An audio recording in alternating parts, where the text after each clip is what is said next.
Headline: Scientists create human-pig hybrids in lab for organ transplantation. What is a human-pig chimera? Is it possible for us to make one? Could animals survive with human cells or human DNA? Let's dig in and find out. Throughout human history, images and stories of animal-human hybrids have been a prominent part of our culture, from the beginning of civilization to today. More recently, science fiction has given us the trope of the mad scientist splicing human and animal DNA together and growing these affronts to God in giant vats. H.G. Wells's The Island of Dr. Moreau is a classic example of this trope. In it, Dr. Moreau, a disgraced vivisectionist, has transformed a variety of animals into human-like creatures on a remote island. He does this by sewing different animal parts together, methodically grafting different body parts to each other until they looked human, and conditioning them to behave and speak like people. In the modern movie version, this is done by genetic engineering. These beast folk form a religion around acting human, following the law, where they chant things like, "Not to go on all fours, that is the law, are we not men? Not to suck up drink, that is the law, are we not men?" If they break the law, they are sent to the House of Pain, where Dr. Moreau fixes them. Some of the beast folk revert back to their animal instincts and attack Dr. Moreau, and we all learn a valuable lesson about the hubris of playing God and how the essence and beauty of nature mustn't be tampered with and all that. This has seeped into our pop culture. What immediately comes to mind for many of us when we hear human-pig chimera is a horrific Cronenberg monster, not quite man but not quite swine, cowering in a dark, cluttered laboratory with throbbing veins and a pained expression. But what is really going on? Well, in this case, we have an organism which is made of populations of cells with different DNA. In high school biology, we were told that almost every cell in our body has the same exact DNA. Every cell has the same genes of every other cell and the same number of chromosomes, and the same exact DNA sequence, give or take a few inconsequential mutations. There are a few exceptions and caveats to this, but this is more or less true. But it is possible, and not uncommon, for an animal, even a human, to have populations of cells in the body with different DNA sequences. An individual organism with two or more populations of cells with different genotypes, different genetic sequences, is called a mosaic. These cell lines derive from a single zygote, a single fertilized egg. Hybrid animals like ligers or mules, animals whose parents are from two different but related species, are not examples of mosaicism. In every cell of a mule, 50% of the DNA is from the donkey parent, while 50% of the DNA is from the horse parent, but every cell has the same exact DNA sequence. There aren't populations of cells with different DNA sequences. Each cell has donkey and horse DNA. Possible causes of mosaicism include mutations or non-disjunction events in early development, wherein there is a mutation in a gene in one cell which is passed on to every cell that divides from that mutated cell, but is not present in the cells derived from the other non-mutated cells. Mitotic non-disjunction is where sister chromatids, replicated bundles of DNA, do not separate properly during cell division in early embryonic stages. Cells derived from the original cell that had a non-disjunction will have an abnormal number of chromosomes, while cells derived from the other cells present at that embryonic stage do not. These are often natural and common occurrences. In rare cases, they can result in intersexuality or mosaic Down syndrome, where some populations of cells have an extra chromosome. Intersexuality can be caused by an atypical number of sex chromosomes, X and Y chromosomes, in each cell. Down syndrome is a condition known as trisomy 21, meaning 3 copies of chromosome 21 instead of 2. In mosaic intersexuality, some cells will have an atypical number of sex chromosomes due to an early non-disjunction event, where an X or Y chromosome did not separate appropriately into different cells. In mosaic Down syndrome, some cells will have 3 copies of chromosome 21 due to an early non-disjunction event, where a copy of chromosome 21 did not separate appropriately. Mosaicism can also occur in gene editing. This may have occurred in the CRISPR baby scandal from 2018. Chinese scientist He Jiankui edited the genes of two twins in an attempt to make them resistant to HIV by using the gene editing tool CRISPR to give them an inactive version of the gene responsible for HIV infection. The twins may have mosaicism because some of their cells have an inactive version of the gene, while other cells have normal, functional copies. So, mosaicism is a condition where someone has populations of cells with different DNA, caused by an early mutation or non-disjunction that originated from a single zygote. In someone with mosaic Down syndrome, mosaic intersexuality, or in the mosaicism of the CRISPR babies, all their cells originated from the fertilization of one egg by one sperm. Why are we talking about this? This is not what I want. I want human-animal hybrids with human cells and pig cells. A mosaic can't have cells from two different species because every cell in a mosaic came from the same zygote. What we need is a chimera. In Greek mythology, a chimera is a goofy, impractical monster, often depicted as a lion with a snake for a tail and, just for kicks, a goat head protruding from its back. In genetics, a chimera is an organism with populations of cells with different DNA, like a mosaic, but with the different populations of cells originating from different zygotes. This means that each cell line in the organism originated from a different fertilization event, a different sperm and egg combo. And that means that the different cells in the organism could potentially come from different species, just like the chimera of myth. However, this is not always the case. Lydia Fairchild is a woman from Washington State who was separated from the father of her children, Jamie. In 2002, they did a DNA test to determine if Jamie was the father for child support, and found that he was indeed the father. They also found that Lydia Fairchild was not the mother of her own children. She got this result 3 times, despite remembering that she carried and gave birth to her children. Social services began to investigate if Fairchild was attempting welfare fraud, and she was worried that her children would be taken away.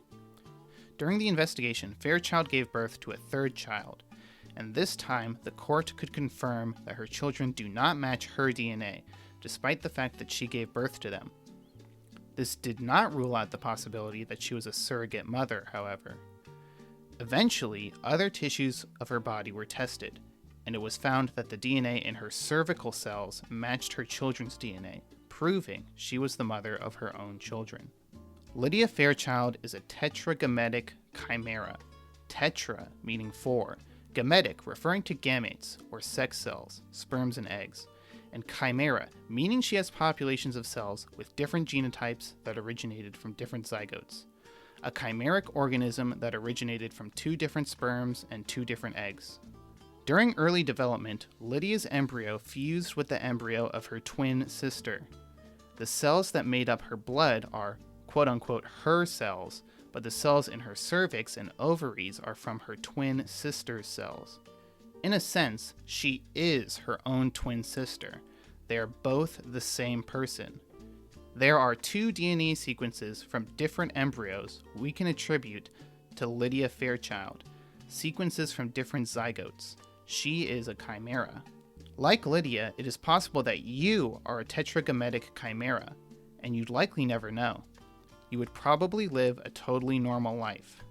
But we are looking for human-animal hybrids, not 2 twins mushed together.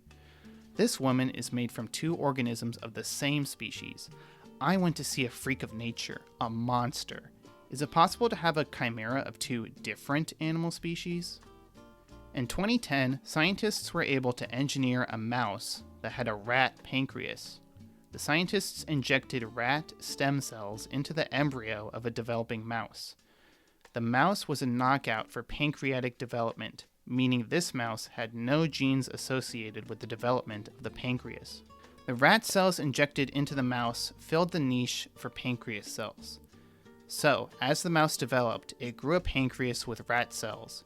Without the rat cells, we'd get a pancreasless mouse who would die young. Rat cells were also present in various other tissues in the mouse body, but the pancreas was 100% rat. Here we have a chimera of 2 different, albeit closely related species. A rat-mouse chimera. Now we can get to what we've all been waiting for, the human-pig chimera. In 2017, scientists at the Salk Institute were able to grow a 4-week-old pig embryo that expressed human stem cells. This is the human-pig chimera we've all been waiting for. These chimeras are, unfortunately, not even close to half human, half pig. They are essentially pig embryos with a light seasoning of human cells. The embryos have about 1 human cell for every 100,000 pig cells. In an interview with Vice, Dr. Belmonte, one of the head researchers, notes that they haven't observed a single human cell migrate to the brain of an animal in their experiments. These embryos are analyzed to detect the presence of human cells and are terminated before becoming fetuses. No human pig chimeras were born. Each one made ended its existence as an undeveloped embryo. These experiments are controversial and at this time ineligible for public funding. Stem cells are also famously controversial, and making these chimeras requires human stem cells. Seems like a double whammy of controversy over here. Stem cells are cells that can differentiate into any type of cell. There's a lot of hype on these cells. If we learn how they work, we could potentially use them for a variety of medical treatments, including growing organs for transplants or replacing diseased cells. However, an important distinction has to be made. Embryonic stem cells are the source of the controversy because they come naturally from an early stage of the embryo called a blastocyst, a big ball of stem cells. Extracting the stem cells damages the embryo, so it cannot develop into a human child. These embryos are usually donated by couples undergoing in vitro fertilization, and at that stage they are simply balls of cells. The human cells used in the chimera studies are induced pluripotent stem cells. Pluripotent meaning these cells could differentiate into almost any cell we need. Induced meaning we take human cell samples from differentiated tissue, usually in a normal, non-lethal procedure unrelated to extracting stem cells, and turn those differentiated cells into stem cells. In the human pig chimera study, the cells were donated from routine circumcisions, foreskins that otherwise would have been discarded. This method of creating stem cells is not tied to the same controversy as embryonic stem cells, since you don't have to quote-unquote kill embryos to get them. Shinya Yamanaka, the researcher who developed this method in 2006, won the Nobel Prize for it. So creating this human-pig chimera doesn't damage human embryos. It uses human stem cells derived from foreskins, which is less objectionable. Maybe circumcision is a dubious practice, but those foreskins were going to get snipped, chimera or not. At least in this case, they didn't go to waste. Use every part of the buffalo. But why go through all the trouble with stem cells and pig embryos just to make human pig chimeras? Well, remember the experiment where researchers grew a rat pancreas in a mouse? Researchers are making human-animal chimeras to grow a human organ in an animal to use for organ transplants. In the US, 20 people die every day waiting for a transplant, and every 10 minutes another person is added to the transplant waiting list. There's a high demand for organs, so these harebrained schemes to make human-animal chimeras might actually save lives if successful. The act of transplanting tissue from one species to another is called xenotransplantation, and it has an interesting history. Sergei Voronov was a Russian surgeon who lived and operated in France. He believed that glands were the gateway to youth and longevity, specifically the testicles. He described the testicle as a wonderful gland that pours into the stream of the blood a species of vital fluid which restores the energy of all the cells and spreads happiness. In the 1920s, Voronov spent a lot of time grafting testicles of young animals onto older ones, hoping to make them stronger. In 1920, he grafted a bit of monkey's testicle onto a human patient's scrotum, believing it would prevent senility and promote longevity. Voronov's idea was a hit among wealthy older men, and he wound up getting 300 patients to undergo the operations. And ladies, he'd even implant monkey ovaries to make you feel young again. As time moved on, people realized grafting monkey testicles onto humans didn't do a whole lot, and eventually he was discredited. As a quick aside, Voronov's predecessor, a French neurologist named Charles-Édouard Brown-Séquard, also had a fascination with animal testicles. He also believed the glands could cure aging and restore sexual prowess, and he injected himself with ground-up dog and guinea pig testicles. So, to reiterate, mosaics and chimeras are both genetic conditions where some cells in the body have a different genotype, a different DNA sequence, than other cells. Mosaics come from a single zygote, meaning all cells are of the same species. Mosaics can arise from mutations or uneven distributions of chromosomes in the early development of the embryo. Chimeras come from multiple zygotes, and in some cases the cells are from different species. It is possible that you are a chimera yourself, and in your body are the cells of the twin you never got to meet. In a lab, we can create chimeras of different species. It is possible that this research will allow us to grow human organs in animals and use them for transplants. Well, thank you for listening. Be kind to one another. I hope you found that interesting. I hope you smiled. And have a good one. See ya. Bye.